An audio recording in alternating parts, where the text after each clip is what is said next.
ਸਤਿ ਸ਼੍ਰੀ ਅਕਾਲ। ਤੁਸੀਂ ਵੇਖ ਰਹੇ ਹੋ ਪੰਜਾਬ ਮੇਲ USA TV। ਮੈਂ ਹਾਂ ਸੰਜੀਵ ਯਸ਼ ਖੰਨਾ। ਖਬਰਾਂ ਦੇ ਬੁਲੇਟਿਨ ਦੇ ਵਿੱਚ ਤੁਹਾਡਾ ਸਾਰਿਆਂ ਦਾ ਸਵਾਗਤ। ਖਬਰਾਂ ਦੇ ਬੁਲੇਟਿਨ ਦੇ ਸਪਾਂਸਰਸ ਨੇ ਰੀਮੈਕਸ ਦੇ ਰੀਅਲਟਰ ਗੁਰਜਤਿੰਦਰ ਸਿੰਘ ਰੰਧਾਵਾ। ਹਰ ਤਰ੍ਹਾਂ ਦੀ ਪ੍ਰਾਪਰਟੀ ਖਰੀਦਣ ਅਤੇ ਵੇਚਣ ਲਈ ਤੁਸੀਂ ਉਹਨਾਂ ਨੂੰ ਸੰਪਰਕ ਕਰ ਸਕਦੇ ਹੋ। Phone number 9163209444। ਪੇਸ਼ ਨੇ ਚੋਣਵੀਆਂ ਖਬਰਾਂ। ਬਾਰਡਰ ਏਜੰਟ ਨਿਰਾਸ਼ਾ ਤੋਂ ਭਰੇ ਕਿਉਂਕਿ ਬਾਈਡਨ ਅੰਤ ਵਿੱਚ ਘੇਰਾਬੰਦੀ ਕੀਤੀ ਅਤੇ ਦੱਖਣੀ ਸਰਹੱਦ ਦਾ ਦੌਰਾ ਕਰਨ ਦੀ ਤਿਆਰੀ ਕੀਤੀ। ਅਮਰੀਕਾ ਵਰਜੀਨੀਆ ਵਿੱਚ 6 ਸਾਲ ਦੇ ਬੱਚੇ ਨੇ ਆਪਣੀ ਅਧਿਆਪਕਾ ਨੂੰ ਗੋਲੀ ਮਾਰੀ। ਪੰਜਾਬ ਸਣੇ ਕਈ ਰਾਜਾਂ ਵਿੱਚ ਪੈਟਰੋਲ ਡੀਜ਼ਲ ਦੀਆਂ ਕੀਮਤਾਂ ਵਿੱਚ ਹੋਇਆ ਵਾਧਾ। ਦੇਸ਼ ਵਿੱਚ 24 ਘੰਟਿਆਂ ਦੌਰਾਨ ਕਰੋਨਾ ਦੇ 200 ਤੋਂ ਵੱਧ ਮਾਮਲੇ ਦਰਜ, 2509 ਐਕਟਿਵ ਕੇਸ। ਭਾਰਤ ਵਿੱਚ ਮਿਲੇਗੀ ਆਕਸਫੋਰਡ, ਯੇਲ ਤੇ ਸਟੈਨਫੋਰਡ ਯੂਨੀਵਰਸਿਟੀ ਦੀ ਡਿਗਰੀ। UN ਵਿੱਚ ਮਹਿਲਾ ਸ਼ਾਂਤੀ ਰੱਖਿਅਕਾਂ ਦੀ ਤਾਇਨਾਤੀ। ਜ਼ੀਰੋ ਬਿੱਲ ਨੇ ਤੋੜੇ ਰਿਕਾਰਡ, ਕੜਾਕੇ ਦੀ ਠੰਡ ਵਿੱਚ ਵਧੀ ਮੰਗ, ਗਰਮੀਆਂ ਵਿੱਚ ਬਿਜਲੀ ਸੰਕਟ ਵਧਣ ਦੇ ਆਸਾਰ। ਨਵਜੋਤ ਸਿੱਧੂ ਦੀ ਅਗੇਤੀ ਰਿਹਾਈ ਵਿੱਚ ਅੜਿੱਕਾ ਪੈਣ ਦਾ ਖਦਸ਼ਾ। ਹੈਕਰਾਂ ਨੇ ਈਮੇਲ ਐਡਰੈਸ ਆਨਲਾਈਨ ਫਾਰਮ ਤੇ ਪੋਸਟ ਕੀਤੇ। ਕਰੀਬ 11 ਮਹੀਨੇ ਚੱਲੇ ਯੁੱਧ ਮਗਰੋਂ ਰੂਸ ਨੇ ਕੀਤਾ ਜੰਗਬੰਦੀ ਦਾ ਐਲਾਨ। ਛਾਂਟੀ ਕਰਨ ਵਾਲਿਆਂ ਵਿੱਚ ਹੁਣ ਮੈਕਡੋਨਲਡਸ ਵੀ ਸ਼ਾਮਲ, ਕਰਮਚਾਰੀਆਂ ਨੂੰ ਲੱਗੇਗਾ ਵੱਡਾ ਝਟਕਾ। ਹੁਣ ਖਬਰਾਂ ਵਿਸਥਾਰ ਦੇ ਵਿੱਚ।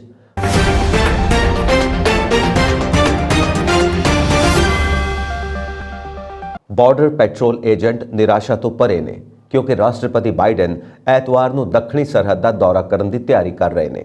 ਏਜੰਟਾਂ ਅਤੇ ਇੱਕ ਸਾਬਕਾ ਚੋਟੀ ਦੇ ਬਾਰਡਰ ਪੈਟਰੋਲ ਅਧਿਕਾਰੀ ਨੇ ਦੱਸਿਆ ਕਿ ਫਰੰਟ ਲਾਈਨਸ ਤੇ ਰੈਂਕ ਐਂਡ ਫਾਈਲ ਏਜੰਟ ਇੱਕ ਮੁਲਾਕਾਤ ਤੋਂ ਅਸੰਤੁਸ਼ਟ ਨੇ ਕਿ ਉਹ ਸਰਹੱਦੀ ਸੰਕਟ ਦੇ ਸੰਬੰਧ ਵਿੱਚ ਵਾਈਟ ਹਾਊਸ ਤੋਂ ਬਹੁਤ ਘੱਟ, ਬਹੁਤ ਦੇਰ ਨਾਲ ਵੇਖਦੇ ਨੇ।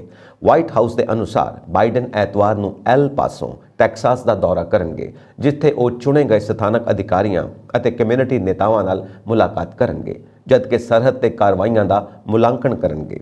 ਇਹ ਅਸਪਸ਼ਟ ਹੈ ਕਿ ਕੀ ਉਹ ਬਾਰਡਰ ਪੈਟਰੋਲ ਏਜੰਟਾਂ ਨੂੰ ਮਿਲਣਗੇ, ਪਰ ਬਾਰਡਰ ਪੈਟਰੋਲ ਯੂਨੀਅਨ ਦੇ ਮੁਖੀ ਨੇ ਦੱਸਿਆ ਕਿ ਜੇ ਉਹ ਅਜਿਹਾ ਕਰਦੇ ਨੇ ਤਾਂ ਉਹ ਇੱਕ ਅਜਿਹੇ ਕਰਮਚਾਰੀ ਨੂੰ ਮਿਲਣਗੇ ਜਿੱਥੇ ਇਤਿਹਾਸਿਕ ਸਰਹੱਦੀ ਸੰਕਟ ਦੇ 2 ਸਾਲਾਂ ਤੋਂ ਮਨੋਬਲ ਘੱਟ ਨੇ। ਨੈਸ਼ਨਲ ਬਾਰਡਰ ਪੈਟਰੋਲ ਕੌਂਸਲ ਦੇ ਪ੍ਰਧਾਨ ਬ੍ਰੈਡਨ ਜੁਡ ਨੇ ਦੱਸਿਆ, ਅਸੀਂ ਨਿਰਾਸ਼ ਹਾਂ ਕਿ ਉਹਨਾਂ ਨੇ 2 ਸਾਲ ਲਗਾ ਦਿੱਤੇ। ਅਸੀਂ ਨਿਰਾਸ਼ ਹਾਂ ਕਿ ਉਹਨਾਂ ਨੇ ਇਸ ਮੁੱਦੇ ਨੂੰ ਉਨਾ ਹੀ ਖਰਾਬ ਹੋਣ ਦਿੱਤਾ ਜਿੰਨਾ ਉਹ ਪਹਿਲਾਂ ਸੀ। ਉਹ ਆਪਣੀ ਮਰਜ਼ੀ ਨਾਲ ਸਰਹੱਦ ਤੇ ਨਹੀਂ ਆ ਰਹੇ। ਉਹਨਾਂ ਨੂੰ ਇੱਕ ਬਹੁਤ ਲੰਬੇ ਸਮੇਂ ਤੋਂ ਪਹਿਲਾਂ ਇਹ ਤੈਅ ਕੀਤਾ ਹੋਵੇਗਾ। ਜੁਡ ਦਾ ਕਹਿਣਾ ਹੈ ਕਿ ਉਹਨਾਂ ਦਾ ਵਿਸ਼ਵਾਸ ਹੈ ਕਿ ਇਹ ਦੌਰਾ ਕੁਝ ਮੀਡੀਆ ਆਊਟਲੈਟਾਂ ਦੇ ਨਾਲ NYC ਦੇ ਮੇਅਰ ਐਰਿਕ ਐਡਮਸ ਸਮੇਤ ਸਾਥੀ ਡੈਮੋਕ੍ਰੇਟਸ ਦੇ ਦਬਾਅ ਕਾਰਨ ਹੈ, ਜਿਸਨੇ ਕਿ ਨਿਊਯਾਰਕ ਸਿਟੀ ਦੇ ਨਾਲ ਹੋਰਾਂ ਨੂੰ ਪ੍ਰਭਾਵਿਤ ਕਰਨ ਵਾਲੇ ਸੰਕਟ ਨਾਲ ਨਜਿੱਠਣ ਲਈ ਪ੍ਰਸ਼ਾਸਨ ਤੇ ਨਿਸ਼ਾਨਾ ਬਣਾਇਆ ਹੈ। ਕਿਉਂਕਿ ਤੁਹਾਡੇ ਕੋਲ ਹੁਣ ਡੈਮੋਕ੍ਰੇਟਸ, ਉਹਨਾਂ ਦਾ ਹਲਕਾ, ਉਹਨਾਂ ਦਾ ਆਧਾਰ, ਹੁਣ ਜਦੋਂ ਉਹ ਪਰੇਸ਼ਾਨ ਨੇ, ਹੁਣ ਤੁਹਾਨੂੰ ਐਰਿਕ ਐਡਮਸ ਮਿਲ ਗਏ ਨੇ, ਤੁਹਾਨੂੰ ਕੋਲੋਰਾਡੋ ਦਾ ਗਵਰਨਰ ਮਿਲ ਗਿਆ ਹੈ। ਇਹੀ ਕਾਰਨ ਹੈ ਕਿ ਉਹ ਸਰਹੱਦ ਤੇ ਆ ਰਹੇ ਨੇ ਅਤੇ ਇਹ ਹੈ 2 ਸਾਲ ਬਹੁਤ ਦੇਰ ਦੇ ਨਾਲ। ਅਮਰੀਕਾ ਦੇ ਵਰਜੀਨੀਆ ਵਿੱਚ 6 ਸਾਲਾ ਲੜਕੇ ਨੇ ਆਪਣੇ ਸਕੂਲ ਵਿੱਚ ਅਧਿਆਪਕਾ ਨੂੰ ਗੋਲੀ ਮਾਰ ਦਿੱਤੀ। ਪਹਿਲੀ ਜਮਾਤ ਵਿੱਚ ਪੜ੍ਹਦੇ ਇਸ ਵਿਦਿਆਰਥੀ ਦਾ ਅਧਿਆਪਕ ਨਾਲ ਝਗੜਾ ਹੋ ਗਿਆ ਸੀ। ਨਿਊਪੋਰਟ ਨਿਊਜ਼ ਸਿਟੀ ਪੁਲਿਸ ਅਤੇ ਸਕੂਲ ਪ੍ਰਬੰਧਨ ਨੇ ਇਹ ਜਾਣਕਾਰੀ ਦਿੱਤੀ। ਹਾਲਾਂਕਿ ਰਿਚਨੇਕ ਐਲੀਮੈਂਟਰੀ ਸਕੂਲ ਵਿੱਚ ਗੋਲੀਬਾਰੀ ਦੀ ਘਟਨਾ ਵਿੱਚ ਕੋਈ ਵਿਦਿਆਰਥੀ ਜ਼ਖਮੀ ਨਹੀਂ ਹੋਇਆ। ਨਿਊਪੋਰਟ ਨਿਊਜ਼ ਦੇ ਪੁਲਿਸ ਮੁਖੀ ਸਟੀਵ ਡਰਿਊ ਨੇ ਦੱਸਿਆ ਕਿ ਅਧਿਆਪਕਾ, ਜਿਸ ਦੀ ਉਮਰ 30 ਸਾਲ ਹੈ, ਗੋਲੀਬਾਰੀ ਵਿੱਚ ਗੰਭੀਰ ਰੂਪ ਵਿੱਚ ਜ਼ਖਮੀ ਹੋ ਗਈ। ਹਾਲਾਂਕਿ ਬਾਅਦ ਦੁਪਹਿਰ ਤੱਕ ਉਹਨਾਂ ਦੀ ਹਾਲਤ ਵਿੱਚ ਸੁਧਾਰ ਹੋਇਆ। ਗਲੋਬਲ ਬਾਜ਼ਾਰ ਵਿੱਚ ਕੱਚੇ ਤੇਲ ਦੀਆਂ ਕੀਮਤਾਂ ਵਿੱਚ ਜ਼ਿਆਦਾ ਬਦਲਾਅ ਨਹੀਂ ਹੋਇਆ। ਬ੍ਰੈਂਟ ਕਰੂਡ $0.12, 0.15% ਦੀ ਗਿਰਾਵਟ ਨਾਲ $78.57 ਪ੍ਰਤੀ ਬੈਰਲ ਤੇ ਕਾਰੋਬਾਰ ਕਰ ਰਿਹਾ ਹੈ। WTI $0.10, 0.14% ਦੇ ਵਾਧੇ ਨਾਲ $73.77 ਪ੍ਰਤੀ ਬੈਰਲ ਤੇ ਵੇਚ ਰਿਹਾ ਹੈ।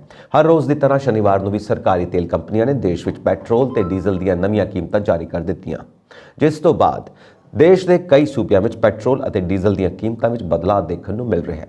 ਤੇਲ ਦੀਆਂ ਨਵੀਆਂ ਕੀਮਤਾਂ ਜਾਰੀ ਹੋਣ ਮਗਰੋਂ ਭਾਰਤ ਦੇ ਕਈ ਰਾਜਾਂ ਵਿੱਚ ਪੈਟਰੋਲ ਅਤੇ ਡੀਜ਼ਲ ਦੀਆਂ ਕੀਮਤਾਂ ਵਿੱਚ ਵਾਧਾ ਦੇਖਣ ਨੂੰ ਮਿਲ ਰਿਹਾ ਹੈ। ਉੱਥੇ ਹੀ ਇਸ ਵਾਧੇ ਤੋਂ ਬਾਅਦ ਪੰਜਾਬ ਵਿੱਚ ਪੈਟਰੋਲ 0.49 ਰੁਪਏ ਦੇ ਵਾਧੇ ਨਾਲ 56.99 ਰੁਪਏ ਅਤੇ ਡੀਜ਼ਲ 0.48 ਰੁਪਏ ਦੇ ਵਾਧੇ ਨਾਲ 87.24 ਰੁਪਏ ਤੇ ਵਿਕ ਰਿਹਾ ਹੈ। ਇਸ ਤੋਂ ਇਲਾਵਾ ਪੱਛਮੀ ਬੰਗਾਲ, ਉੱਤਰਾਖੰਡ, ਤੇਲੰਗਾਨਾ ਅਤੇ ਮਹਾਰਾਸ਼ਟਰ ਵਿੱਚ ਵੀ ਪੈਟਰੋਲ ਡੀਜ਼ਲ ਥੋੜਾ ਮਹਿੰਗਾ ਹੋ ਗਿਆ ਹੈ। ਪੈਟਰੋਲ ਤੇ ਡੀਜ਼ਲ ਦੀਆਂ ਨਵੀਆਂ ਕੀਮਤਾਂ ਜਾਰੀ ਹੋਣ ਮਗਰੋਂ ਦਿੱਲੀ ਵਿੱਚ ਪੈਟਰੋਲ 96.72 ਰੁਪਏ ਤੇ ਡੀਜ਼ਲ 99.62 ਰੁਪਏ ਪ੍ਰਤੀ ਲੀਟਰ, ਮੁੰਬਈ ਵਿੱਚ ਪੈਟਰੋਲ 106.31 ਰੁਪਏ ਤੇ ਡੀਜ਼ਲ 94.27 ਰੁਪਏ ਪ੍ਰਤੀ ਲੀਟਰ, ਕੋਲਕਾਤਾ ਵਿੱਚ ਪੈਟਰੋਲ 106.3 ਰੁਪਏ ਤੇ ਡੀਜ਼ਲ 92.76 ਰੁਪਏ ਪ੍ਰਤੀ ਲੀਟਰ, ਚੇਨਈ ਵਿੱਚ ਪੈਟਰੋਲ 102.63 ਰੁਪਏ ਤੇ ਡੀਜ਼ਲ 94.24 ਰੁਪਏ ਪ੍ਰਤੀ ਲੀਟਰ ਵਿਕ ਰਿਹਾ ਹੈ। ਦੱਸ ਦਈਏ ਕਿ ਤੁਸੀਂ SMS ਰਾਹੀਂ ਪੈਟਰੋਲ ਡੀਜ਼ਲ ਦੇ ਰੋਜ਼ਾਨਾ ਰੇਟ ਦੀ ਜਾਣਕਾਰੀ ਲੈ ਸਕਦੇ ਹੋ। ਇੰਡੀਅਨ ਆਇਲ ਦੇ ਗਾਹਕ RSP ਅਤੇ ਆਪਣਾ ਸਿਟੀ ਕੋਡ 9224992249 ਤੇ ਭੇਜ ਕੇ ਜਾਣਕਾਰੀ ਪ੍ਰਾਪਤ ਕਰ ਸਕਦੇ ਨੇ ਅਤੇ BPCL ਗਾਹਕ RSP ਅਤੇ ਆਪਣਾ ਸਿਟੀ ਕੋਡ ਟਾਈਪ ਕਰਕੇ 9223112222 ਤੇ SMS ਭੇਜ ਕੇ ਜਾਣਕਾਰੀ ਪ੍ਰਾਪਤ ਕਰ ਸਕਦੇ ਨੇ। ਚੀਨ ਵਿੱਚ ਕੋਰੋਨਾ ਦੇ ਮਾਮਲਿਆਂ ਨੂੰ ਦੇਖਦੇ ਹੋਏ ਭਾਰਤ ਦੇ ਨਾਲ-ਨਾਲ ਕਈ ਦੇਸ਼ ਸੰਕਰਮਣ ਦਾ ਖਤਰਾ ਮਹਿਸੂਸ ਕਰ ਰਹੇ ਨੇ। ਭਾਰਤ ਵਿੱਚ ਅੱਜ ਸ਼ਨੀਵਾਰ ਨੂੰ ਕੋਵਿਡ-19 ਦੇ 214 ਨਵੇਂ ਕੇਸ ਸਾਹਮਣੇ ਆਏ। ਦੱਸਿਆ ਜਾ ਰਿਹਾ ਹੈ ਕਿ ਇਲਾਜ ਅਧੀਨ ਮਰੀਜ਼ਾਂ ਦੀ ਗਿਣਤੀ ਵਿੱਚ ਵਾਧਾ ਹੋਇਆ ਹੈ। ਇਸ ਦੇ ਨਾਲ ਹੀ 4 ਲੋਕਾਂ ਦੀ ਮੌਤ ਹੋ ਗਈ ਅਤੇ ਐਕਟਿਵ ਕੇਸਾਂ ਦੀ ਗਿਣਤੀ 2509 ਹੈ। ਸ਼ਨੀਵਾਰ ਸਵੇਰੇ 8 ਵਜੇ ਕੇਂਦਰੀ ਸਿਹਤ ਮੰਤਰਾਲੇ ਦੇ ਅੰਕੜਿਆਂ ਅਨੁਸਾਰ ਨਵੇਂ ਮਾਮਲਿਆਂ ਨਾਲ ਸੰਕਰਮਿਤ ਲੋਕਾਂ ਦੀ ਗਿਣਤੀ 4.46 ਕਰੋੜ ਹੋ ਗਈ ਹੈ। ਜਾਣਕਾਰੀ ਮੁਤਾਬਿਕ ਇਨਫੈਕਸ਼ਨ ਕਾਰਨ 4 ਹੋਰ ਮਰੀਜ਼ਾਂ ਦੀ ਮੌਤ ਹੋਣ ਨਾਲ ਮਰਨ ਵਾਲਿਆਂ ਦੀ ਗਿਣਤੀ ਵੱਧ ਕੇ 5,30,718 ਹੋ ਗਈ ਹੈ। ਇਸ ਵਿੱਚ 2 ਮਰੀਜ਼ ਕੇਰਲ ਦੇ ਨੇ, 1 ਮਰੀਜ਼ ਮਹਾਰਾਸ਼ਟਰ ਤੋਂ ਅਤੇ 1 ਵਿਅਕਤੀ ਉੱਤਰ ਪ੍ਰਦੇਸ਼ ਤੋਂ ਸ਼ਾਮਿਲ ਹੈ। ਸਿਹਤ ਮੰਤਰਾਲੇ ਦੀ ਵੈਬਸਾਈਟ ਮੁਤਾਬਿਕ ਰੋਜ਼ਾਨਾ ਇਨਫੈਕਸ਼ਨ ਦੀ ਦਰ 0.11% ਅਤੇ ਹਫ਼ਤਾਵਾਰੀ ਇਨਫੈਕਸ਼ਨ ਦੀ ਦਰ 0.12% ਦਰਜ ਕੀਤੀ ਗਈ। ਇਸ ਦੇ ਨਾਲ ਹੀ ਸਰਗਰਮ ਕੇਸ ਕੁੱਲ ਸੰਕਰਮਿਤਾਂ ਦਾ 0.01% ਨੇ, ਜਦਕਿ ਕੋਵਿਡ-19 ਤੋਂ ਰਾਸ਼ਟਰੀ ਰਿਕਵਰੀ ਦਰ ਵੱਧ ਕੇ 98.80% ਹੋ ਗਈ ਹੈ। ਪਿਛਲੇ 24 ਘੰਟਿਆਂ ਵਿੱਚ ਕੋਵਿਡ-19 ਦੇ ਸਰਗਰਮ ਮਾਮਲਿਆਂ ਦੀ ਗਿਣਤੀ 6 ਵੱਧ ਗਈ ਹੈ। ਇਸ ਬਿਮਾਰੀ ਤੋਂ ਠੀਕ ਹੋਣ ਵਾਲੇ ਲੋਕਾਂ ਦੀ ਗਿਣਤੀ ਵੱਧ ਕੇ 4,41,46,534 ਹੋ ਗਈ ਹੈ। ਹੁਣ ਭਾਰਤ ਵਿੱਚ ਰਹਿੰਦਿਆਂ ਹੀ ਯੇਲ, ਆਕਸਫੋਰਡ ਅਤੇ ਸਟੈਨਫੋਰਡ ਯੂਨੀਵਰਸਿਟੀ ਵਿੱਚ ਪੜ੍ਹਨ ਦਾ ਮੌਕਾ ਮਿਲ ਸਕਦਾ ਹੈ। ਮੋਦੀ ਸਰਕਾਰ ਨੇ ਦੇਸ਼ ਵਿੱਚ ਇਨ੍ਹਾਂ ਵਿਦੇਸ਼ੀ ਯੂਨੀਵਰਸਿਟੀਆਂ ਦੇ ਕੈਂਪਸ ਖੋਲ੍ਹਣ ਅਤੇ ਉਹਨਾਂ ਨੂੰ ਡਿਗਰੀ ਦੇਣ ਦੀ ਇਜਾਜ਼ਤ ਦੇਣ ਦੀ ਦਿਸ਼ਾ ਵਿੱਚ ਇੱਕ ਵੱਡਾ ਕਦਮ ਚੁੱਕਿਆ ਹੈ। ਯੂਨੀਵਰਸਿਟੀ ਗ੍ਰਾਂਟਸ ਕਮਿਸ਼ਨ ਨੇ ਵੀਰਵਾਰ 5 ਜਨਵਰੀ ਨੂੰ ਜਨਤਕ ਫੀਡਬੈਕ ਲਈ ਇੱਕ ਖਰੜਾ ਪੇਸ਼ ਕੀਤਾ। ਇਹ ਖਰੜਾ ਪਹਿਲੀ ਵਾਰ ਦੇਸ਼ ਵਿੱਚ ਵਿਦੇਸ਼ੀ ਵਿਦਿਅਕ ਅਦਾਰਿਆਂ ਦੇ ਦਾਖਲੇ ਅਤੇ ਸੰਚਾਲਨ ਲਈ ਰਾਹ ਪੱਧਰਾ ਕਰੇਗਾ। ਡਰਾਫਟ ਮੁਤਾਬਿਕ ਵਿਦੇਸ਼ੀ ਯੂਨੀਵਰਸਿਟੀਆਂ ਦੇ ਸਥਾਨਕ ਕੈਂਪਸ ਦਾਖਲਾ ਨਿਯਮਾਂ, ਫੀਸਾਂ ਅਤੇ ਦੇਸੀ ਅਤੇ ਵਿਦੇਸ਼ੀ ਵਿਦਿਆਰਥੀਆਂ ਲਈ ਵਜ਼ੀਫੇ ਬਾਰੇ ਫੈਸਲਾ ਕਰਨਗੇ। ਇੰਨਾ ਹੀ ਨਹੀਂ, ਇਹਨਾਂ ਸੰਸਥਾਵਾਂ ਨੂੰ ਫੈਕਲਟੀ ਅਤੇ ਸਟਾਫ ਭਰਤੀ ਕਰਨ ਦੀ ਪੂਰੀ ਆਜ਼ਾਦੀ ਹੋਵੇਗੀ। ਰਿਪੋਰਟ ਮੁਤਾਬਿਕ ਮੋਦੀ ਸਰਕਾਰ ਨੇ ਵਿਦੇਸ਼ੀ ਯੂਨੀਵਰਸਿਟੀਆਂ ਦੇ ਭਾਰਤ ਵਿੱਚ ਦਾਖਲੇ ਲਈ ਨਿਯਮਾਂ ਵਿੱਚ ਵੱਡੇ ਬਦਲਾਅ ਕਰਨ ਦਾ ਫੈਸਲਾ ਕੀਤਾ। ਮੋਦੀ ਸਰਕਾਰ ਦਾ ਜ਼ੋਰ ਵਿਦੇਸ਼ੀ ਯੂਨੀਵਰਸਿਟੀਆਂ ਦੀ ਉਚੇਰੀ ਸਿੱਖਿਆ ਭਾਰਤੀ ਵਿਦਿਆਰਥੀਆਂ ਨੂੰ ਸਸਤੇ ਰੇਟਾਂ ਤੇ ਮੁਹੱਈਆ ਕਰਵਾਉਣ ਤੇ ਹੈ। ਕੇਂਦਰ ਸਰਕਾਰ ਦੀ ਨਵੀਂ ਪਹਿਲ ਕਦਮੀ ਨਾਲ ਦੇਸ਼ ਦੇ ਨੌਜਵਾਨਾਂ ਨੂੰ ਵੀ ਵਿਦੇਸ਼ੀ ਯੂਨੀਵਰਸਿਟੀਆਂ ਵਿੱਚ ਪੜ੍ਹਨ ਦਾ ਮੌਕਾ ਮਿਲੇਗਾ। ਯੂਨੀਵਰਸਿਟੀ ਗ੍ਰਾਂਟਸ ਕਮਿਸ਼ਨ ਦਾ ਅੰਤਿਮ ਖਰੜਾ ਕਾਨੂੰਨ ਬਣਨ ਤੋਂ ਪਹਿਲਾਂ ਪ੍ਰਵਾਨਗੀ ਲਈ ਸੰਸਦ ਵਿੱਚ ਪੇਸ਼ ਕੀਤਾ ਜਾਵੇਗਾ। UGC ਦੇ chairman professor M Jagdish Kumar ਦਾ ਹਵਾਲਾ ਦਿੰਦੇ ਹੋਏ NBT ਨੇ ਆਪਣੀ ਰਿਪੋਰਟ ਵਿੱਚ ਕਿਹਾ ਕਿ ਕੈਂਪਸ ਨੂੰ 10 ਸਾਲਾਂ ਲਈ ਸਥਾਪਿਤ ਕਰਨ ਲਈ ਸ਼ੁਰੂਆਤੀ ਮਨਜ਼ੂਰੀ ਦਿੱਤੀ ਜਾਵੇਗੀ ਤੇ ਉਸ ਤੋਂ ਬਾਅਦ ਇਸ ਨੂੰ ਵਧਾਇਆ ਜਾਵੇਗਾ। ਜਦੋਂ ਕਿਸੇ ਵਿਦੇਸ਼ੀ ਸੰਸਥਾ ਨੂੰ ਕੈਂਪਸ ਸ਼ੁਰੂ ਕਰਨ ਦੀ ਮਨਜ਼ੂਰੀ ਮਿਲਦੀ ਹੈ ਤਾਂ ਉਸ ਨੂੰ ਇਹ ਮਨਜ਼ੂਰੀ ਮਿਲਣ ਦੇ 2 ਸਾਲਾਂ ਦੇ ਅੰਦਰ ਭਾਰਤ ਵਿੱਚ ਕੈਂਪਸ ਸਥਾਪਿਤ ਕਰਨਾ ਹੋਵੇਗਾ। UGC ਦੇ ਚੇਅਰਮੈਨ ਪ੍ਰੋਫੈਸਰ ਖਰੜਾ ਰੈਗੂਲੇਸ਼ਨ ਜਾਰੀ ਕਰਦੇ ਹੋਏ M ਜਗਦੀਸ਼ ਕੁਮਾਰ ਨੇ ਕਿਹਾ, ਰਾਸ਼ਟਰੀ ਸਿੱਖਿਆ ਨੀਤੀ 2020 ਦੇ ਉਪਬੰਧਾਂ ਮੁਤਾਬਿਕ ਕਮਿਸ਼ਨ ਨੇ ਭਾਰਤੀ ਉੱਚ ਸਿੱਖਿਆ ਪ੍ਰਣਾਲੀ ਦੇ ਅੰਤਰਰਾਸ਼ਟਰੀਕਰਨ ਵੱਲ ਕਈ ਕਦਮ ਚੁੱਕੇ ਨੇ। ਸੰਚਾਲਨ ਨਿਯਮ ਤਿਆਰ ਕੀਤੇ ਗਏ ਨੇ। ਉਹਨਾਂ ਦੱਸਿਆ ਕਿ ਜੋ ਯੂਨੀਵਰਸਿਟੀਆਂ ਗਲੋਬਲ ਰੈਂਕਿੰਗ ਵਿੱਚ ਸਮੁੱਚੇ ਤੌਰ ਤੇ ਚੋਟੀ ਦੇ 500 ਵਿੱਚ ਸ਼ਾਮਿਲ ਹੁੰਦੀਆਂ ਨੇ, ਉਹ ਭਾਰਤ ਵਿੱਚ ਆਪਣੇ ਕੈਂਪਸ ਖੋਲ੍ਹ ਸਕਦੀਆਂ ਨੇ। ਜੇ ਉਹ ਸਮੁੱਚੇ ਤੌਰ ਤੇ ਚੋਟੀ ਦੇ 500 ਵਿੱਚ ਨਹੀਂ ਨੇ ਪਰ ਵਿਸ਼ਿਆਂ ਜਾਂ ਕਿਸੇ ਵੀ ਸਟਰੀਮ ਵਿੱਚ ਚੋਟੀ ਦੇ 500 ਵਿੱਚ ਨੇ ਤਾਂ ਵੀ ਉਹ ਅਪਲਾਈ ਕਰ ਸਕਦੀਆਂ ਨੇ। ਪ੍ਰਧਾਨ ਮੰਤਰੀ ਨਰਿੰਦਰ ਮੋਦੀ ਨੇ ਅੱਜ ਭਾਰਤੀ ਸੈਨਾ ਵੱਲੋਂ ਸੰਯੁਕਤ ਰਾਸ਼ਟਰ ਮਿਸ਼ਨ ਵਿੱਚ ਮਹਿਲਾ ਸ਼ਾਂਤੀ ਰੱਖਿਅਕਾਂ ਦੀ ਆਪਣੀ ਸਭ ਤੋਂ ਵੱਡੀ ਟੁਕੜੀ ਤਾਇਨਾਤ ਕੀਤੇ ਜਾਣ ਤੇ ਖੁਸ਼ੀ ਜ਼ਾਹਿਰ ਕੀਤੀ। ਪ੍ਰਧਾਨ ਮੰਤਰੀ ਨੇ ਟਵੀਟ ਕੀਤਾ, ਇਹ ਦੇਖ ਕੇ ਮਾਣ ਮਹਿਸੂਸ ਹੋ ਰਿਹਾ ਹੈ। ਸੰਯੁਕਤ ਰਾਸ਼ਟਰ ਸ਼ਾਂਤੀ ਮਿਸ਼ਨਾਂ ਵਿੱਚ ਭਾਰਤ ਦੀ ਸਰਗਰਮ ਸ਼ਮੂਲੀਅਤ ਦੀ ਰਿਵਾਇਤ ਰਹੀ ਹੈ। ਸਾਡੀ ਮਹਿਲਾ ਸ਼ਕਤੀ ਦੀ ਸ਼ਮੂਲੀਅਤ ਹੋਰ ਵੀ ਖੁਸ਼ੀ ਦੀ ਗੱਲ ਹੈ। ਉਹ ਸੈਨਾ ਦੇ ਟਵੀਟ ਦਾ ਜਵਾਬ ਦੇ ਰਹੇ ਸਨ ਕਿ ਜਿਸ ਵਿੱਚ ਕਿਹਾ ਗਿਆ ਕਿ ਭਾਰਤੀ ਸੈਨਾ ਨੇ ਮਹਿਲਾ ਸ਼ਾਂਤੀ ਸੈਨਿਕਾਂ ਦੀ ਆਪਣੀ ਸਭ ਤੋਂ ਵੱਡੀ ਟੁਕੜੀ ਤਾਇਨਾਤ ਕੀਤੀ ਹੈ। ਪੰਜਾਬ ਮੰਤਰੀ ਮੰਡਲ ਨੇ ਅੱਜ ਵਾਹਨਾਂ ਦੇ ਪ੍ਰਦੂਸ਼ਣ ਦੇ ਮੱਦੇਨਜ਼ਰ ਕੇਂਦਰੀ ਸੜਕੀ ਆਵਾਜਾਈ ਤੇ ਹਾਈਵੇਜ਼ ਮੰਤਰਾਲੇ ਵੱਲੋਂ ਨਵੇਂ ਵਾਹਨਾਂ ਦੀ ਰਜਿਸਟ੍ਰੇਸ਼ਨ ਬਾਰੇ ਲਾਗੂ ਕੀਤੀ ਸਕ੍ਰੈਪਿੰਗ ਨੀਤੀ ਦੇ ਸੰਦਰਭ ਵਿੱਚ ਨਵੀਆਂ ਗੱਡੀਆਂ ਦੀ ਖਰੀਦ ਮੌਕੇ ਛੋਟ ਦੇਣ ਦਾ ਫੈਸਲਾ ਕੀਤਾ। ਇਸ ਤਹਿਤ ਮੋਟਰ ਵਹੀਕਲ ਟੈਕਸ ਵਿੱਚ ਟਰਾਂਸਪੋਰਟ ਵਾਹਨ ਮਾਲਕਾਂ ਨੂੰ 15% ਅਤੇ ਨਾਨ ਟਰਾਂਸਪੋਰਟ ਵਾਹਨ ਮਾਲਕਾਂ ਨੂੰ 25% ਤੱਕ ਛੋਟ ਮਿਲੇਗੀ। ਮੰਤਰੀ ਮੰਡਲ ਨੇ ਨਾਲ ਹੀ ਮਿਲਕਫੈਡ ਅਤੇ ਇਸ ਨਾਲ ਸੰਬੰਧਿਤ ਮਿਲਕ ਯੂਨੀਅਨਾਂ ਵਿੱਚ ਗਰੁੱਪ ਸੀ ਤੇ ਡੀ ਦੀਆਂ 500 ਅਸਾਮੀਆਂ ਦੀ ਸਿੱਧੀ ਭਰਤੀ ਕਰਨ ਦੀ ਪ੍ਰਵਾਨਗੀ ਦੇ ਦਿੱਤੀ। ਮੁੱਖ ਮੰਤਰੀ ਭਗਵੰਤ ਮਾਨ ਦੀ ਪ੍ਰਧਾਨਗੀ ਹੇਠ ਹੋਈ ਮੰਤਰੀ ਮੰਡਲ ਦੀ ਮੀਟਿੰਗ ਦੌਰਾਨ ਕਈ ਹੋਰ ਵੀ ਅਹਿਮ ਫੈਸਲੇ ਲਏ ਗਏ।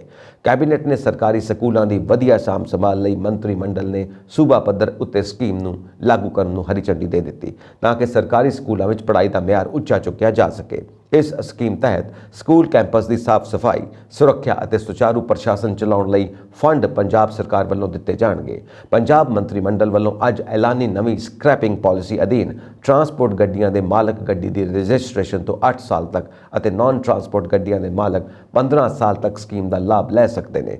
ਇਸ ਤਹਿਤ ਜਿਸ ਵੇਲੇ ਗੱਡੀ ਨੂੰ ਸਕ੍ਰੈਪ ਕੀਤਾ ਜਾਵੇਗਾ ਤਾਂ ਇਸ ਬਾਰੇ ਸਕ੍ਰੈਪਰ ਵੱਲੋਂ ਹੀ ਗੱਡੀ ਦੀ ਖਰੀਦ ਕੀਤੀ ਜਾਵੇਗੀ। ਉਪਰੰਤ ਸਕ੍ਰੈਪਰ ਵੱਲੋਂ ਵਾਹਨ ਦੇ ਮਾਲਕ ਨੂੰ ਸਰਟੀਫਿਕੇਟ ਆਫ ਡਿਪਾਜ਼ਿਟ ਵਾਹਨ ਜਮ੍ਹਾਂ ਕਰਵਾਉਣ ਦਾ ਸਰਟੀਫਿਕੇਟ ਜਾਰੀ ਕੀਤਾ ਜਾਵੇਗਾ, ਜਿਸ ਨੂੰ ਗੱਡੀ ਮਾਲਕ ਵੱਲੋਂ ਸੰਬੰਧਿਤ ਲਾਇਸੈਂਸਿੰਗ ਅਥਾਰਟੀ ਕੋਲੋਂ ਜਮ੍ਹਾਂ ਕਰਵਾਉਣ ਅਤੇ ਨਵੀਂ ਗੱਡੀ ਦੀ ਰਜਿਸਟ੍ਰੇਸ਼ਨ ਦੇ ਮੋਟਰ ਵਹੀਕਲ ਟੈਕਸ ਵਿੱਚ ਬਣਦੀ ਛੋਟ ਦਿੱਤੀ ਜਾਵੇਗੀ। ਮੰਤਰੀ ਮੰਡਲ ਨੇ ਸਿਹਤ ਤੇ ਪਰਿਵਾਰ ਭਲਾਈ ਵਿਭਾਗ ਦੇ Punjab health and family welfare technical group B service rules 2018 ਵਿੱਚ ਸਿਸਟਰ ਟਿਊਟਰ ਦੀ ਅਸਾਮੀ ਲਈ ਸਿੱਧੀ ਭਰਤੀ ਅਤੇ ਪਦ ਉન્નਤੀ ਲਈ ਵਿਦਿਅਕ ਯੋਗਤਾ ਵਿੱਚ ਸੋਧ ਕਰਨ ਦੀ ਪ੍ਰਵਾਨਗੀ ਦੇ ਦਿੱਤੀ ਹੈ। ਕੈਬਨਿਟ ਨੇ ਫੈਸਲੇ ਮੁਤਾਬਕ ਸਿਸਟਰ ਟਿਊਟਰ ਦੀ ਅਸਾਮੀ ਲਈ ਸਿੱਧੀ ਭਰਤੀ ਵਾਸਤੇ ਵਿਦਿਅਕ ਯੋਗਤਾ MSc ਨਰਸਿੰਗ ਹੋਵੇਗੀ। ਇਸੇ ਤਰ੍ਹਾਂ ਸਿਸਟਰ ਟਿਊਟਰ ਵਜੋਂ ਪਦ ਉન્નਤੀ ਲਈ ਵਿਦਿਅਕ ਯੋਗਤਾ BSc ਨਰਸਿੰਗ ਦੇ ਨਾਲ ਸਟਾਫ ਨਰਸ ਗਰੁੱਪ ਸੀ ਵਜੋਂ ਘੱਟੋ-ਘੱਟ 10 ਸਾਲ ਦਾ ਤਜਰਬਾ ਹੋਣਾ ਜ਼ਰੂਰੀ ਹੈ। ਮੰਤਰੀ ਮੰਡਲ ਨੇ ਸਮਾਜਿਕ ਸੁਰੱਖਿਆ, ਮਹਿਲਾਵਾਂ ਅਤੇ ਬਾਲ ਵਿਕਾਸ ਵਿਭਾਗ ਅਤੇ ਜਲ ਸਰੋਤ ਵਿਭਾਗ ਦੀਆਂ ਕ੍ਰਮਵਾਰ ਸਾਲ 2021-22 ਅਤੇ 2020-21 ਦੀਆਂ ਪ੍ਰਸ਼ਾਸਕੀ ਰਿਪੋਰਟਾਂ ਨੂੰ ਪ੍ਰਵਾਨਗੀ ਦੇ ਦਿੱਤੀ ਹੈ। ਇਸ ਤੋਂ ਇਲਾਵਾ ਕੈਬਨਿਟ ਨੇ ਡਾਇਰੈਕਟੋਰੇਟ ਆਫ ਪਬਲਿਕ ਇੰਸਟਰਕਸ਼ਨਸ ਕਾਲਜਾਂ ਪੰਜਾਬ ਦਾ ਨਾਮ ਬਦਲ ਕੇ directorate of higher education Punjab ਕਰਨ ਦਾ ਫੈਸਲਾ ਕੀਤਾ। ਇਸੇ ਤਰ੍ਹਾਂ ਡਾਇਰੈਕਟਰ ਪਬਲਿਕ ਇੰਸਟਰਕਸ਼ਨਸ ਕਾਲਜਾਂ ਦੇ ਅਹੁਦੇ ਦਾ ਨਾਮ ਵੀ ਡਾਇਰੈਕਟਰ ਹਾਇਰ ਐਜੂਕੇਸ਼ਨ ਪੰਜਾਬ ਵਿੱਚ ਤਬਦੀਲ ਹੋ ਜਾਵੇਗਾ। ਕੈਬਨਿਟ ਮੰਤਰੀ ਫੌਜਾ ਸਿੰਘ ਸਰਾਰੀ ਨੇ ਅਸਤੀਫਾ ਦੇ ਦਿੱਤਾ ਹੈ। ਮੰਤਰੀ ਸਰਾਰੀ ਨੇ ਨਿੱਜੀ ਕਾਰਨਾਂ ਦਾ ਹਵਾਲਾ ਦਿੰਦੇ ਹੋਏ ਅਸਤੀਫਾ ਦਿੱਤਾ ਹੈ। ਮੰਤਰੀ ਸਰਾਰੀ ਦੇ ਅਸਤੀਫੇ ਤੋਂ ਬਾਅਦ ਪੰਜਾਬ ਕੈਬਨਿਟ ਵਿੱਚ ਵੱਡੇ ਫੇਰ-ਬਦਲ ਦੀ ਸੰਭਾਵਨਾ ਹੈ। ਇਹ ਵੀ ਖਬਰ ਹੈ ਕਿ ਕੈਬਨਿਟ ਮੰਤਰੀ ਫੌਜਾ ਸਿੰਘ ਸਰਾਰੀ ਨੇ ਆਪਣਾ ਅਸਤੀਫਾ ਮੁੱਖ ਮੰਤਰੀ ਭਗਵੰਤ ਮਾਨ ਨੂੰ ਭੇਜ ਦਿੱਤਾ ਹੈ ਤੇ CM ਮਾਨ ਵੱਲੋਂ ਕੈਬਨਿਟ ਮੰਤਰੀ ਸਰਾਰੀ ਦੇ ਅਸਤੀਫੇ ਨੂੰ ਮਨਜ਼ੂਰ ਕਰ ਲਿਆ ਗਿਆ ਹੈ। ਫੌਜਾ ਸਿੰਘ ਨੂੰ ਪੰਜਾਬ ਵਿੱਚ ਕੈਬਨਿਟ ਦੇ ਵਿਸਤਾਰ ਦੇ ਨਾਲ ਹੀ ਮੰਤਰੀ ਦਾ ਅਹੁਦਾ ਸੌਂਪਿਆ ਗਿਆ ਸੀ। ਉਹਨਾਂ ਕੋਲ ਖਾਦ ਤੇ ਬਾਗਵਾਨੀ ਮੰਤਰਾਲੇ ਸੀ, ਪਰ ਇਸ ਵਿੱਚ ਉਹਨਾਂ ਦਾ ਇੱਕ ਆਡੀਓ ਕਲਿੱਪ ਵਾਇਰਲ ਹੋ ਗਿਆ, ਜਿਸ ਦੇ ਬਾਅਦ ਉਹਨਾਂ ਤੇ ਭ੍ਰਸ਼ਟਾਚਾਰ ਦੇ ਦੋਸ਼ ਲੱਗੇ। ਸਾਫ਼ ਅਕਸ ਲਈ ਜਾਣੀ ਜਾਣ ਵਾਲੀ ਆਮ ਆਦਮੀ ਪਾਰਟੀ ਦੀ ਸਰਕਾਰ ਤੋਂ ਵਾਰ-ਵਾਰ ਮੰਤਰੀ ਦੇ ਅਸਤੀਫੇ ਦੀ ਮੰਗ ਕੀਤੀ ਜਾ ਰਹੀ ਸੀ।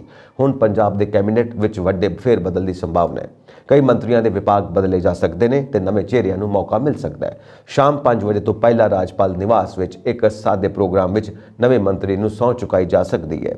ਸੂਤਰਾਂ ਦੇ ਹਵਾਲੇ ਤੋਂ ਮਾਈਨਿੰਗ ਤੇ ਜੇਲ੍ਹ ਵਿਭਾਗ ਮੀਤ ਹੇਰ ਨੂੰ ਦਿੱਤਾ ਜਾ ਸਕਦਾ ਹੈ। ਹਰਜੋਤ ਬੈਂਸ ਨੂੰ ਬਦਲਿਆ ਜਾ ਸਕਦਾ ਹੈ ਤੇ ਅਨਮੋਲ ਗਗਨ ਮਾਨ ਨੂੰ ਵੀ ਵਿਭਾਗ ਬਦਲਣ ਦੀ ਚਰਚਾ ਵਿੱਚ ਲਿਆ ਗਿਆ ਹੈ।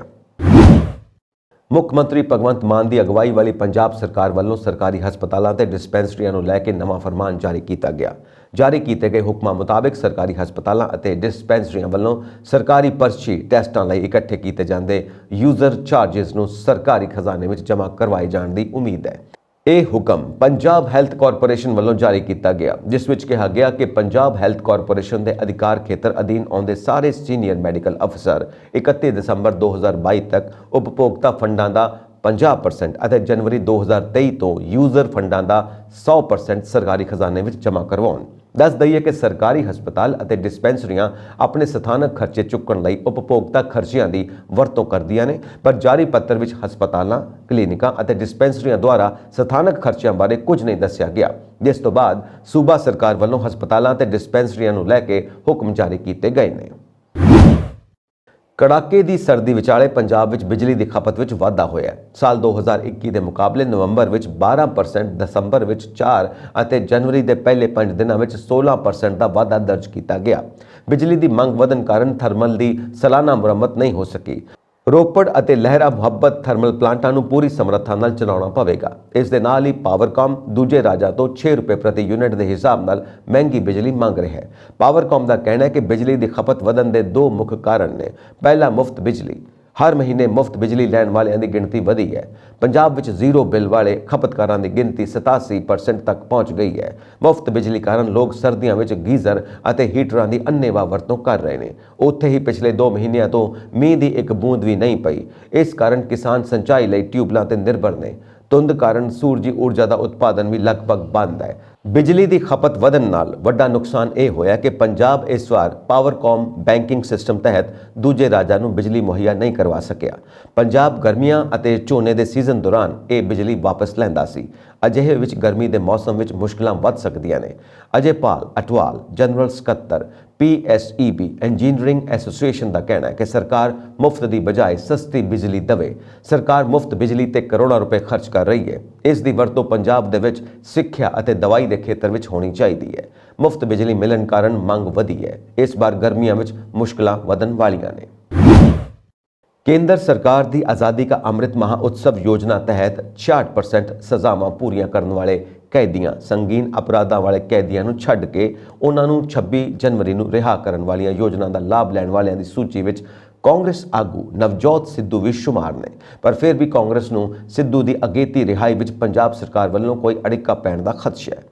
ਇਹ ਸ਼ੰਕਾ ਅੱਜ ਇੱਥੇ ਸਿੱਧੂ ਨਾਲ ਮੁਲਾਕਾਤ ਕਰਨ ਮਗਰੋਂ ਕਾਂਗਰਸ ਆਗੂ ਸੁਖਪਾਲ ਖਹਿਰਾ ਨੇ ਜਤਾਇਆ। ਉਂਝ ਮੁਲਾਕਾਤ ਕਰਨ ਵਾਲਿਆਂ ਵਿੱਚ ਟਕਸਾਲੀ ਆਗੂ ਲਾਲ ਸਿੰਘ ਸਣੇ, 2 ਸਾਬਕਾ ਪ੍ਰਧਾਨ ਸ਼ਮਸ਼ੇਰ ਸਿੰਘ ਦੁੱਲੋ ਅਤੇ ਮਹਿੰਦਰ ਸਿੰਘ KP ਤੇ ਨਵਜੋਤ ਚੀਤਾ ਵੀ ਸ਼ਾਮਿਲ ਸਨ। ਸੁਖਪਾਲ ਖਹਿਰਾ ਨੇ ਦੱਸਿਆ ਕਿ ਉਕਤ ਯੋਜਨਾ ਤਹਿਤ 26 ਜਨਵਰੀ ਨੂੰ ਰਿਹਾ ਕੀਤੇ ਜਾਣ ਵਾਲੇ ਕੈਦੀਆਂ ਵਿੱਚ ਸਿੱਧੂ ਦਾ ਨਾਮ ਵੀ ਸ਼ਾਮਿਲ ਹੈ। ਪਰ ਆਪ ਸਰਕਾਰ ਸਿੱਧੂ ਨੂੰ ਹਾਲੇ ਜੇਲ੍ਹ ਵਿੱਚ ਹੋਰ ਸਮਾਂ ਰੱਖਣਾ ਚਾਹੁੰਦੀ ਹੈ। ਸ਼੍ਰੀ ਖਹਿਰਾ ਨੇ ਲਤੀਫਪੁਰਾ ਵਿੱਚ ਉਜਾੜੇ ਪਰਿਵਾਰਾਂ ਦੇ ਮੁੜ ਵਸੇਬੇ ਦੀ ਮੰਗ ਕਰਨ ਸਮੇਤ ਕਈ ਹੋਰ ਮਾਮਲਿਆਂ ਤੇ ਵੀ ਆਪ ਸਰਕਾਰ ਨੂੰ ਆੜੇ ਹੱਥੀਂ ਲਿਆ। ਉਧਰ ਲਾਲ ਸਿੰਘ ਦੁੱਲੋ ਅਤੇ ਸ਼੍ਰੀ KP ਦਾ ਕਹਿਣਾ ਸੀ ਕਿ ਉਹਨਾਂ ਦਾ ਮੁੱਖ ਮਨੋਰਥ ਕਾਂਗਰਸ ਦੀ ਡਿੱਗੀ ਸਾਖ ਨੂੰ ਬਹਾਲ ਕਰਕੇ ਹੋਰ ਮਜ਼ਬੂਤ ਬਣਾਉਣਾ ਹੈ। ਉਹਨਾਂ ਨੇ ਕਿਹਾ ਕਿ ਸਿੱਧੂ ਟਕਸਾਲੀ ਕਾਂਗਰਸੀ ਪਰਿਵਾਰ ਵਿੱਚੋਂ ਨੇ ਤੇ ਭਵਿੱਖ ਵਿੱਚ ਵੀ ਕਾਂਗਰਸ ਲਈ ਜ਼ੋਰ ਸ਼ੋਰ ਨਾਲ ਕੰਮ ਕਰਨਗੇ। ਇੱਕ ਸਵਾਲ ਦੇ ਜਵਾਬ ਦੇ ਵਿੱਚ ਉਹਨਾਂ ਨੇ ਰਾਜਾ ਵੜਿੰਗ ਦੇ ਵੀ ਸਿੱਧੂ ਨਾਲ ਰਲ ਕੇ ਕੰਮ ਕਰਨ ਦੀ ਤਿਆਰੀ ਹੋਣ ਦੀ ਗੱਲ ਕੀਤੀ। ਉਹਨਾਂ ਜ਼ੋਰ ਦੇ ਕੇ ਕਿਹਾ ਕਿ ਵਫਾਦਾਰ ਸਿਪਾਹੀ ਹੁਣ ਵੀ ਕਾਂਗਰਸ ਨਾਲ ਖੜੇ ਨੇ। ਜ਼ਿਕਰਯੋਗ ਹੈ ਕਿ ਨਵਜੋਤ ਸਿੱਧੂ ਦੀ ਸੰਭਾਵੀ ਰਿਹਾਈ ਲਈ ਮੁਕਰਰ ਮੰਨੀ ਜਾ ਰਹੀ 26 ਜਨਵਰੀ ਦੇ ਨੇੜੇ ਆਉਣ ਨਾਲ ਸਿੱਧੂ ਨਾਲ ਮੁਲਾਕਾਤ ਕਰਨ ਵਾਲਿਆਂ ਦੀ ਗਿਣਤੀ ਵੱਧਦੀ ਜਾ ਰਹੀ ਹੈ। ਸ਼ਮਸ਼ੇਰ ਦੁੱਲੋ ਕੁਝ ਦਿਨ ਪਹਿਲਾਂ ਹੀ ਮਿਲ ਕੇ ਆਏ ਸਨ ਤੇ ਲਾਲ ਸਿੰਘ ਤੇ ਸ਼੍ਰੀ KP ਨਾਲ ਅੱਜ ਫੇਰ ਆ ਗਏ। ਪਿਛਲੇ ਦਿਨੀ ਮਨਪ੍ਰੀਤ ਬਾਦਲ ਸਮੇਤ ਕੁਝ ਹੋਰ ਕਾਂਗਰਸੀ ਆਗੂ ਵੀ ਸਿੱਧੂ ਨਾਲ ਮੁਲਾਕਾਤ ਕਰ ਚੁੱਕੇ ਨੇ, ਪਰ ਰਾਜਾ ਵੜਿੰਗ ਨੇ ਹਾਲੇ ਦੂਰੀ ਬਣਾਈ ਹੋਈ ਹੈ। यूक्रेन का मनना है कि रूसी राष्ट्रपति व्लादिमीर पुतिन वालों शुक्रवार को उसकी फौज वालों दी गई 36 घंटिया की एक तरफा जंगबंदी का हुक्म शक्की है। यूक्रेन के अधिकारियों ने इस कदम को एक चाल के तौर पर खारिज कर दिता। हालांकि उन्होंने यह स्पष्ट नहीं किया कि यूक्रेनी फौजा भी जंगबंदी की पालना करनगियां जां नहीं। रूस ने यह भी स्पष्ट नहीं किया कि वह यूक्रेनी बलों की लड़ाई जारी रखने से जवाबी कार्रवाई करेगा जां नहीं। करीब 11 महीने चले युद्ध में रूस वालों ऐलानी गई जंगबंदी शुक्रवार को मास्को के समय मुताबिक दोपहर बाद शुरू हुई और शनिवार अद्धी रात तक चली। फिलहाल गोलीबंदी की उलंघना की कोई खबर नहीं। पुतिन की वीरवार की घोषणा अचानक सी कि रूसी फौज अपनी 1100 किलोमीटर 684 मील फ्रंट लाइन जां किसी होर थां ते लड़ना बंद कर देगी। ये बयान रूसी आर्थोडॉक्स चर्च के मुखी पैट्रियार्क किरिल द्वारा इस हफ्ते के अंत में ऑर्थोडॉक्स क्रिसमस की छुट्टी लिए एक जंगबंदी का प्रस्ताव करने तो बाद आया। ऑर्थोडॉक्स क्रिसमस हर साल 7 जनवरी को मनाया जाता है। ऑर्थोडॉक्स चर्च अज भी जूलियन कैलेंडर अनुसार यीशु का जन्मदिन मनाता है। यूक्रेनी और पश्चिमी अधिकारी हालांकि पुतिन के स्पष्ट सद्भावना के इशारे के पिछे एक गलत इरादे का शक करते हैं। यूक्रेन के राष्ट्रपति व्लादिमीर ज़ेलेंस्की ने रूस के इरादे से सवाल उठाते हुए कहा कि रूस ने नवे जोश नाल जंग जारी रखने लई लड़ाई को रोकने की योजना बनाई है। ज़ेलेंस्की ने वीरवार देर रात कहा कि हुण वो क्रिसमस नूं पूर्वी डनबास खेतर विच साडे लोकां दी अगे वधन नूं अस्थाई तौर ते रोकण अते उन्हां दे साजो समान असला ते गोला बारूद खोण लई एक बहाने वजों वरतना चाहुंदे ने। हालांकि स्पष्ट तौर पर यह नहीं कहा जा सकता कि कीव पुतिन की बेनती को नज़रअंदाज करेगा या नहीं। इस दे नाल ही अमरीकी राष्ट्रपति जो बाइडन ने कहा कि यह काफ़ी अजीब है क्योंकि पुतिन क्रिसमस और नवे साल से भी हस्पतालों, नर्सरियां और चर्चों से बंब सुट्टण लई तैयार ने। ट्विटर ਵਰਤੋਂਕਾਰਾਂ ਦੇ 20 ਕਰੋੜ ਤੋਂ ਵੱਧ ਈਮੇਲ ਐਡਰੈਸ हैक हो गए हैं तो इन्हों एक ऑनलाइन फॉर्म उत्ते पोस्ट कर दिता गया। CNN की एक रिपोर्ट मुताबिक सुरक्षा बारे एक खोज फॉर्म का हवाला दिता गया। इस डाटा लीक नाल अणपछाते ट्विटर ਵਰਤੋਂਕਾਰਾਂ ਦੀਆਂ असल पछाणा जाहिर हो सकदियां ने ते अपराधी ट्विटर खाते हैक कर सकते हैं। माहिरां ने चेतावनी दी कि अकाउंट होरना वैबसाइटां उत्ते भी पाए जा सकते हैं। ਇੱਕ ਸੋਸ਼ਲ ਮੀਡੀਆ ਵਿਸ਼ਲੇਸ਼ਣ ਫਰਮ ਮੁਤਾਬਿਕ ਮਾੜੇ ਅਨਸਰਾਂ ਦਾ ਜੈਕਪਾਟ ਲੱਗ ਗਿਆ ਹੈ।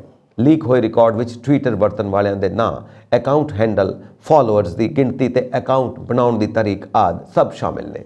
ਇਸ ਤੋਂ ਪਹਿਲਾਂ ਦੀ ਵਾਸ਼ਿੰਗਟਨ ਪੋਸਟ ਨੇ ਵੀ ਇਸ ਬਾਰੇ ਇੱਕ ਰਿਪੋਰਟ ਪ੍ਰਕਾਸ਼ਿਤ ਕੀਤੀ ਸੀ। ਕੁਝ ਰਿਪੋਰਟਾਂ ਵਿੱਚ ਕਿਹਾ ਗਿਆ ਕਿ ਇਹ ਡਾਟਾ ਟਵਿੱਟਰ ਦੇ ਸਿਸਟਮ ਵਿੱਚ ਇੱਕ ਬਗ ਜਾਂ ਸਮੱਸਿਆ ਪੈਦਾ ਕਰਕੇ ਇਕੱਠਾ ਕੀਤਾ ਗਿਆ। ਇਸ ਖਾਮੀ ਨੂੰ ਕੰਪਨੀ ਨੇ 2022 ਵਿੱਚ ਠੀਕ ਕਰ ਦਿੱਤਾ ਸੀ। ਟਵਿੱਟਰ ਦੀ ਹਾਲੇ ਤੱਕ ਇਸ ਬਾਰੇ ਕੋਈ ਪ੍ਰਤੀਕਿਰਿਆ ਨਹੀਂ ਆਈ। ਜ਼ਿਕਰਯੋਗ ਹੈ ਕਿ ਟਵਿੱਟਰ ਦੇ ਨਵੇਂ ਮਾਲਕ ਐਲਨ ਮਸਕ ਨੇ ਵੱਡੀ ਗਿਣਤੀ ਸਟਾਫ ਨੂੰ ਨੌਕਰੀ ਤੋਂ ਕੱਢ ਦਿੱਤਾ ਸੀ। ਸਟਾਫ ਨਾ ਹੋਣ ਕਾਰਨ ਹੁਣ ਡਾਟਾ ਸੁਰੱਖਿਆ ਦੇ ਲਿਹਾਜ਼ ਨਾਲ ਨਵੇਂ ਖਤਰੇ ਖੜੇ ਹੋ ਗਏ ਨੇ। Social media platform Twitter, Amazon, Facebook ਤੋਂ ਬਾਅਦ ਹੁਣ ਫਾਸਟ ਫੂਡ ਦੀ ਦਿੱਗਜ ਕੰਪਨੀ ਮੈਕਡੋਨਲਡਸ ਵੀ ਕੁਝ ਕਾਰਪੋਰੇਟ ਕਰਮਚਾਰੀਆਂ ਦੀ ਛਾਂਟੀ ਕਰਨ ਦੀ ਯੋਜਨਾ ਬਣਾ ਰਹੀ ਹੈ। ਜਾਣਕਾਰੀ ਅਨੁਸਾਰ ਮੈਕਡੋਨਲਡਸ ਕੰਪਨੀ ਦੁਆਰਾ ਕਰਮਚਾਰੀਆਂ ਨੂੰ ਭੇਜੇ ਗਏ ਇੱਕ ਮੀਮੋ ਵਿੱਚ ਮੁੱਖ ਕਾਰਜਕਾਰੀ ਅਧਿਕਾਰੀ CEO ਕ੍ਰਿਸ ਕੇਪਸਕੀ ਨੇ ਸ਼ੁੱਕਰਵਾਰ ਨੂੰ ਦੱਸਿਆ ਕਿ ਸੰਗਠਨ ਨੇ ਕੁਝ ਹਿੱਸਿਆਂ ਵਿੱਚ ਭੂਮਿਕਾਵਾਂ ਅਤੇ ਸਟਾਫਿੰਗ ਪੱਧਰ ਦਾ ਮੁਲਾਂਕਣ ਕੀਤਾ ਜਾਵੇਗਾ ਤੇ ਮੁਸ਼ਕਲ ਚਰਚਾਵਾਂ ਅਤੇ ਫੈਸਲੇ ਲਏ ਜਾਣਗੇ। ਇਸ ਦੇ ਨਾਲ ਹੀ ਮੈਕਡੋਨਲਡਸ ਦਾ ਕਹਿਣਾ ਹੈ ਕਿ ਉਹ 3 ਅਪ੍ਰੈਲ ਤੱਕ ਆਪਣੀਆਂ ਭਵਿੱਖੀ ਸਟਾਫਿੰਗ ਯੋਜਨਾਵਾਂ ਦਾ ਐਲਾਨ ਕਰਨ ਦੀ ਯੋਜਨਾ ਬਣਾ ਰਹੀ ਹੈ। ਉਹਨਾਂ ਵੱਲੋਂ ਪਹਿਲ ਦੇ ਆਧਾਰ ਤੇ ਕੁਝ ਪਹਿਲ ਕਦਮੀਆਂ ਨੂੰ ਛੱਡ ਦਿੱਤਾ ਜਾਵੇਗਾ ਜਾਂ ਪੂਰੀ ਤਰ੍ਹਾਂ ਬੰਦ ਕਰ ਦਿੱਤਾ ਜਾਵੇਗਾ। ਮੈਕਡੋਨਲਡਸ ਅਨੁਸਾਰ ਇਹ ਕਦਮ ਉਹਨਾਂ ਨੂੰ ਗਲੋਬਲ ਲਾਗਤਾਂ ਨੂੰ ਘਟਾਉਣ ਅਤੇ ਵਿਕਾਸ ਵਿੱਚ ਨਿਵੇਸ਼ ਕਰਨ ਲਈ ਸਰੋਤਾਂ ਨੂੰ ਖਾਲੀ ਕਰਦੇ ਹੋਏ ਇੱਕ ਸੰਗਠਨ ਦੇ ਰੂਪ ਵਿੱਚ ਤੇਜ਼ੀ ਨਾਲ ਵਿਕਾਸ ਕਰਨ ਵਿੱਚ ਮਦਦ ਕਰੇਗਾ। ਜਾਣਕਾਰੀ ਅਨੁਸਾਰ ਇਸ ਰਿਪੋਰਟ ਵਿੱਚ ਇਹ ਵੀ ਕਿਹਾ ਗਿਆ ਕਿ 2021 ਦੇ ਅੰਤ ਤੱਕ ਮੈਕਡੋਨਲਡਸ ਕੰਪਨੀ ਦੇ ਮਾਲਕੀ ਵਾਲੇ ਰੈਸਟੋਰੈਂਟਾਂ ਵਿੱਚ 2 ਲੱਖ ਤੋਂ ਵੱਧ ਕਾਰਪੋਰੇਟ ਕਰਮਚਾਰੀਆਂ ਅਤੇ ਹੋਰ ਕਰਮਚਾਰੀ ਸਨ ਅਤੇ ਇਹਨਾਂ ਵਿੱਚੋਂ 75% ਤੋਂ ਵੱਧ ਕਰਮਚਾਰੀ ਅਮਰੀਕਾ ਤੋਂ ਬਾਹਰ ਕੰਮ ਕਰ ਰਹੇ ਨੇ। ਦੱਸ ਦਈਏ, ਦੁਨੀਆ ਭਰ ਵਿੱਚ ਮੈਕਡੋਨਲਡਸ ਦੇ ਫਰੈਂਚਾਈਜ਼ੀ ਸਥਾਨਾਂ ਤੇ 20 ਲੱਖ ਤੋਂ ਵੱਧ ਲੋਕ ਕੰਮ ਕਰਦੇ ਨੇ। ਉੱਤਰ ਭਾਰਤ ਵਿੱਚ ਪਿਛਲੇ ਕੁਝ ਹਫ਼ਤਿਆਂ ਤੋਂ ਭਿਆਨਕ ਸੀਤ ਲਹਿਰ ਦੀ ਸਥਿਤੀ ਦੇਖੀ ਜਾ ਰਹੀ ਹੈ। ਹਾਲਾਂਕਿ ਆਉਣ ਵਾਲੇ ਕੁਝ ਦਿਨਾਂ ਵਿੱਚ ਸੀਤ ਲਹਿਰ ਦੀ ਤੀਬਰਤਾ ਵਿੱਚ ਕਮੀ ਆਉਣ ਦੀ ਸੰਭਾਵਨਾ ਹੈ। ਮੌਸਮ ਵਿਭਾਗ ਅਨੁਸਾਰ 24 ਘੰਟਿਆਂ ਦੇ ਬਾਅਦ ਉੱਤਰ ਪੱਛਮੀ ਭਾਰਤ ਵਿੱਚ ਸੀਤ ਲਹਿਰ ਅਤੇ ਠੰਡ ਵਿੱਚ ਕਮੀ ਆਵੇਗੀ। ਇਸ ਦੇ ਨਾਲ ਹੀ ਅਗਲੇ 24 ਘੰਟਿਆਂ ਦੌਰਾਨ ਪੰਜਾਬ, ਹਰਿਆਣਾ ਤੇ ਚੰਡੀਗੜ੍ਹ ਦੇ ਕਈ ਹਿੱਸਿਆਂ ਵਿੱਚ ਸੰਘਣੀ ਤੋਂ ਸੰਘਣੀ ਧੁੰਦ ਦੀ ਸਥਿਤੀ ਬਣੇ ਰਹਿਣ ਦੀ ਸੰਭਾਵਨਾ ਹੈ।